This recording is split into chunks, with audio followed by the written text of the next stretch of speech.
அஃபிசுல்லா, நான் உங்களிடமிருந்தே தொடங்குறேன்.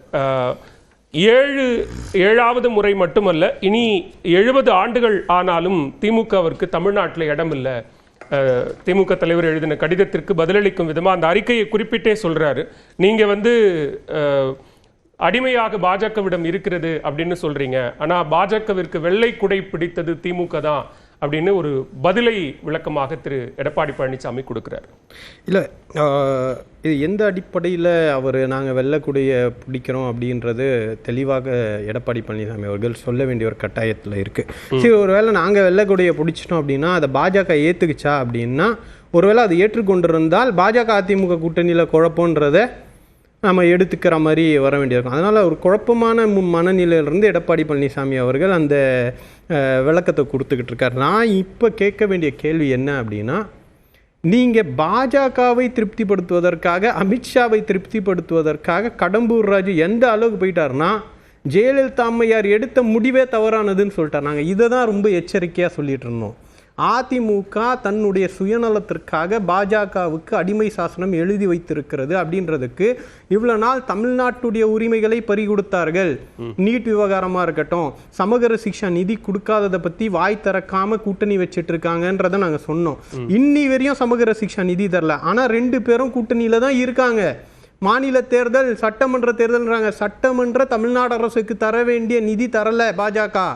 இது சட்டமன்ற தேர்தலுக்கான பிரச்சனை. ஆனா அப்படி இருந்தும் கூட்டணியில இருந்து தமிழ்நாட்டுக்கு துரோகம் செய்து கொண்டிருக்கிறார்கள் அப்படின்னு நாங்க சொல்லிக்கிட்டே இருந்தோம்.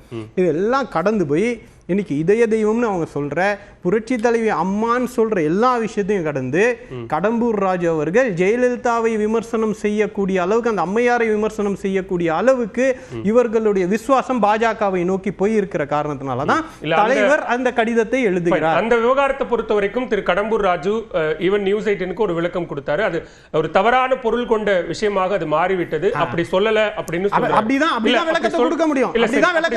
அப்படியே இருந்தாலும் அது ஒரு தனிநபர் கருத்தாக, பேச்சாக பார்க்கப்படுமே தவிர ஒட்டுமொத்த அதிமுகவினுடைய ஸ்டேட்மெண்டா அது பார்க்கப்படுமாங்கிறதும் இல்ல. இப்ப அதிமுகக்குள்ள இருந்து தனிநபர்கள் இப்படி பேச ஆரம்பிச்சிட்டாங்கன்றதையாவது எடுத்துக்கிறீங்களா? தனிநபர்கள் இதுக்கு முன்னாடி ஜெயலலிதா அம்மையார் இருந்தா இப்படி யாராவது ஒருத்தர் பேசி இருக்க முடியுமா? ஜெயலலிதா அம்மையார் செய்தது தவறுன்னு ஜெயலலிதா அம்மையார் உயிரோட இருக்கிற வரையும் சொல்லி அதை இன்னைக்கு தொண்டர்கள் இதை ஏத்துப்பாங்களா சார்? கடம்பூர் ராஜு சொல்றத. அப்ப இவர்களுடைய விசுவாசம் தமிழ்நாட்டு மக்களை நோக்கி இல்ல, நம்ம ஆட்சிக்கு வரணும், அதிகாரத்துக்கு வரணும், ரெய்டு வராம காப்பாற்றப்படணும், வழக்கு வரக்கூடாது, அதுக்கு என்ன பண்றது அப்படின்றதுக்காக நீங்க ஜெயலலிதா அம்மையாரை காவு கொடுக்க ஆரம்பிச்சிருக்கீங்க அப்படின்றத நாங்க சொல்லிக்கிட்டே தான் இருந்தோம். நீங்க முருகர் மாநாட்டில் போறப்ப திராவிட தலைவர்களை விமர்சிச்சாங்க. அந்த மாநாட்டில் அங்க போய் நின்றுட்டு அதுக்கப்புறம் இல்ல நாங்க அதை பார்க்கல, அந்த நேரத்தில் நாகரிகமா இருக்காதுன்னு ஒரு சப்பக்கட்டு விளக்கத்தை கொடுத்துட்டு இன்னைக்கு ஜெயலலிதா அம்மையாரை நீங்க காவு கொடுக்குறீங்க. இதை தான் தலைவர் சொல்றாரு. அதனாலதான் அதிமுக வலுவாக இருக்க வேண்டும் என்று நினைக்கக்கூடிய அதிமுக தொண்டர்களே தலைவர் மீது திரும்பி இருக்காங்க அவர்களுடைய பார்வையை. இன்னைக்கு ஓபிஎஸ் இருக்காரு, அதையும் கேள்விக்குள்ளாக்குறாங்க. அதிமுக மேல உங்களுக்கே அவ்வளவு அக்கறை. நீங்க சட்டமன்றத்துல தொடங்கி மக்கள் மன்றம் வரைக்கும் அதிமுக கூட்டணி போயிருச்சு, அதிமுகவை கபலீகரம் பண்ணிடுவாங்க, அதிமுகவை விழுங்கிடுவாங்கன்னு நீங்க ஏன் கவலைப்படுறீங்க?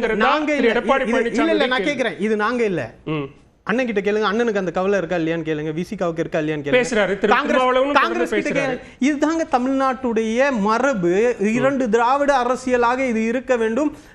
பாஜக அதிமுகவை கபலீகரம் செய்வதற்கான முயற்சியாக மகாராஷ்டிரால இந்த ஆபரேஷன் நடந்திருக்கிறது. ஜேடிஎஸ் கர்நாடகால கூட்டணி வச்சு அவங்க கடந்த காலத்துல காலி பண்ணியிருக்காங்க. பிஜு ஜனதா தள் இன்னைக்கு இருக்கிற இடம் தெரியாம போயிருக்கு. இவங்க எங்கெங்கெல்லாம் கூட்டணி வச்சிருக்காங்க அங்கெங்கெல்லாம் மாநில கட்சியை அழிக்கிறது இவர்களுடைய கொள்கையா இருக்கு, மாடஸ் ஆபரண்டியா இருக்கிற காரணத்தினாலதான் அந்த கவலையை திமுக மட்டும் இல்ல, நீங்க ரோட்ல போறக்கூடிய சாமானியர்கள் கிட்ட கேளுங்க, அவங்களும் சொல்லுவாங்க அதிமுக வலுவா இருக்கணும்னு.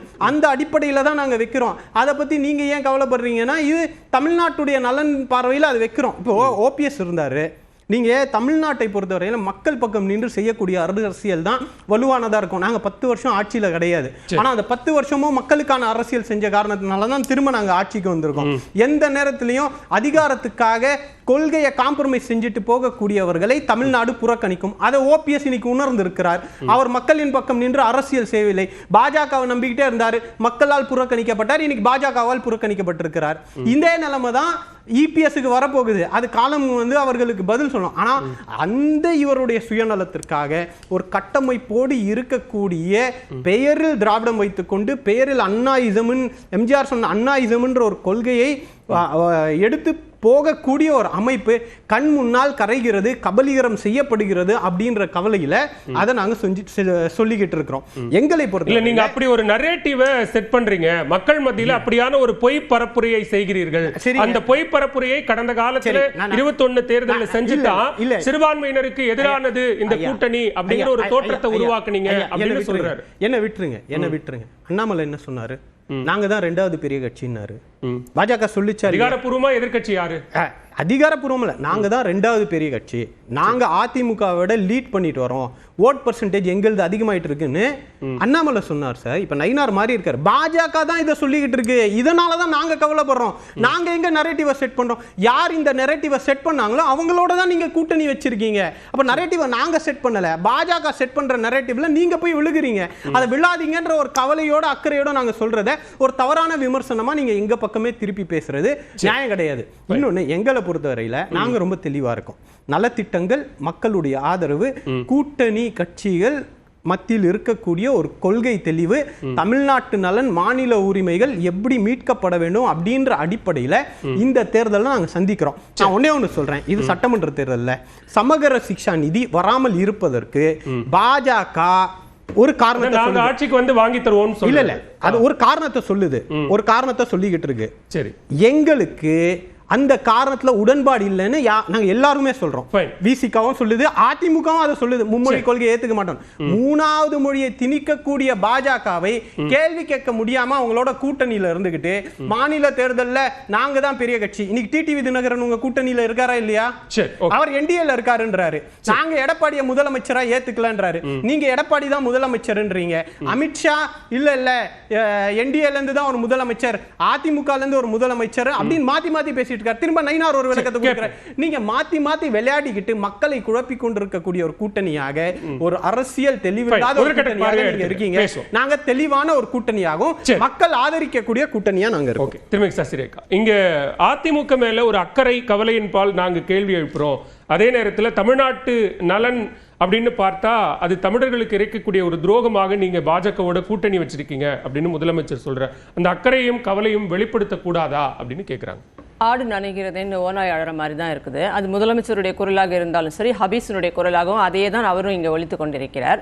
இவர்கள் போகிற போக்கில் நயினார் அப்படி சொன்னார், டிடிவி தினகரன் இப்படி சொன்னார், அதற்கெல்லாம் இப்போ எந்த சம்மந்தமும் கிடையாது. அன்னைக்கு தேர்தல், இது ஒன்றும் தேர்தல் இன்னும் வந்துடலை, கூட்டணிகள் முடிவாகி விடவில்லை, சூழ்நிலைகள் எப்போது வேண்டுமானாலும் மாறக்கூடிய நிலைமையில் தான். ஏன்னா பழம் நழுவி பாலில் விழாதா அப்படின்ட்டு நாமினேஷனுக்கு முன்னாடி வரைக்கும் காத்திருந்து ஏமாந்து போன கதைகள் எல்லாம் உண்டு. திமுகவினுடைய வரலாறு, பெரிய வரலாறு, 10 ஆண்டு காலம் எப்போதும் கூப்பில் அமர்ந்திருக்கக்கூடிய தலைவர் இருக்கும்போதும் சரி, தலைவி இருக்கும்போதும் சரி,